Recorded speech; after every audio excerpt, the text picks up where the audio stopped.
As much as you may believe a day of your life is controlled by the events, it really isn't. Each event is actually controlled by the choices you make. Each choice you make is created by whether you approach it mentally or emotionally. When you study the behavior of most people, they race in emotionally, examine what they are feeling, react, and then move on to their next crisis. They fail to understand the damage that behavior does to all who are involved. The hit and run method simply leaves people emotionally laying all over the place. From the moment the emotional collision happens, they aren't worth much for the rest of their day. One of the most important philosophies I have ever written contains only 5 words. I must respond, not react. Did you hear it? I must respond, not react. The mastering of these 5 words is critical if you want your personal and business life to have calmness and stability. These 5 words can control where and how information enters your life. You have to learn that when you react, you refuse to listen. You emotionally speed up.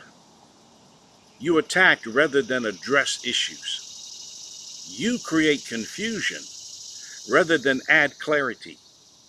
You take people down a negative road.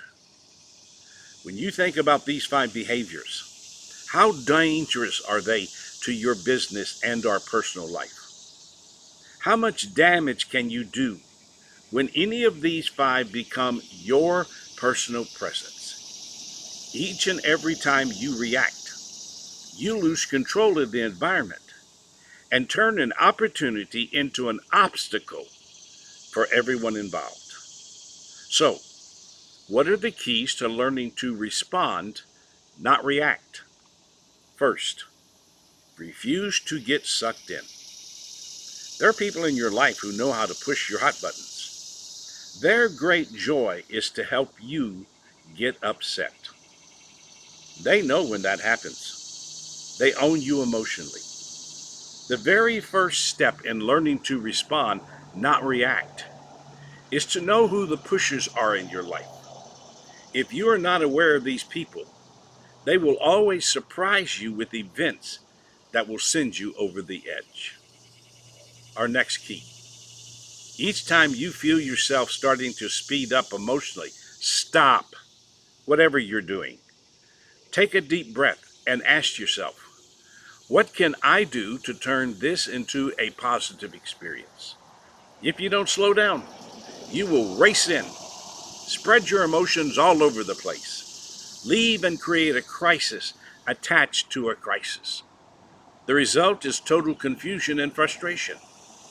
Just make yourself slow down and ask questions rather than make statements. Next, stay focused on the solution, not the problem. This will not only help you remain calm, but also focus everyone on resolution and not the problem.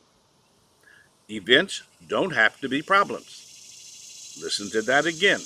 Events don't have to be problems. They should simply be concerns looking for clarity. To achieve this, you must be emotionally moving at a pace that allows your mind to search for the solution. I hope you remember that your mind is never confused. At no time is your mind without resolution. The challenge is you don't allow your mind to have a voice. You are so busy emotionally reacting, you don't slow down and listen to what your ears and your eyes are saying. When you don't listen, all you see is the problem.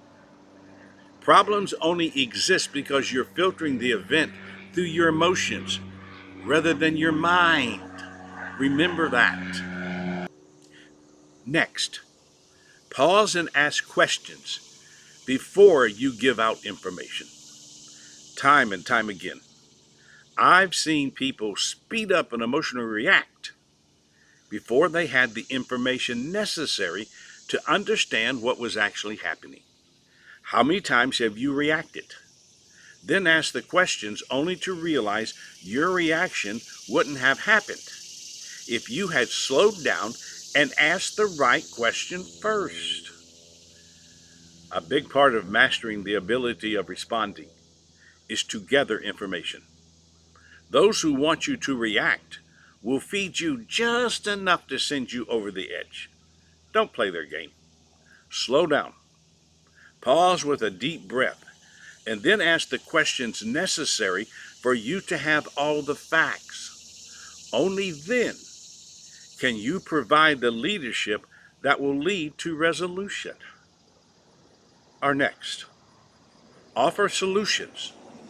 Don't do it for them. One of the greatest lessons you must learn is don't do what others are supposed to do. Each time you allow someone to bring you what they don't want to do, you're going to find yourself in a reactive situation. You know this as well as I do. If they know you will do it for them, you know what? They will let you.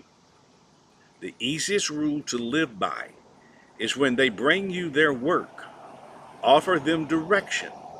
Don't add it to your plate. I know that it's easier said than done, but you must slow down, stay calm, and not be used by one who just doesn't want to do what they're supposed to do. I mean, what are you paying them for? Next, no can be said without feeling guilty. This follows right on the heels of what we just said. I am amazed at how many people have a challenge with saying no without feeling guilty. Somewhere, they've been handed a tape that says, no is something you don't say. When you can't say no, you become an emotional slave to one you should say it to. Reality. Saying no when it's needed to be said is not a negative. Saying yes when you should say no is the negative.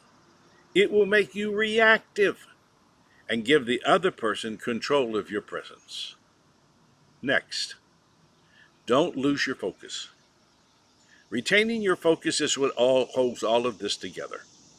As long as you are focused, you can remain calm. Lose that calmness, and worry will step in. When that happens, I promise, you will react. Focus means keeping your mind creatively working on the mission at hand. Find a solution. It's what allows you to move at a manageable pace. It's what continues to create the possibilities that feed the positive energy you need to handle the curves in the road. It is what allows you to live from your mind down rather than your emotions up. Solution is what you want. Remember, you must respond, not react.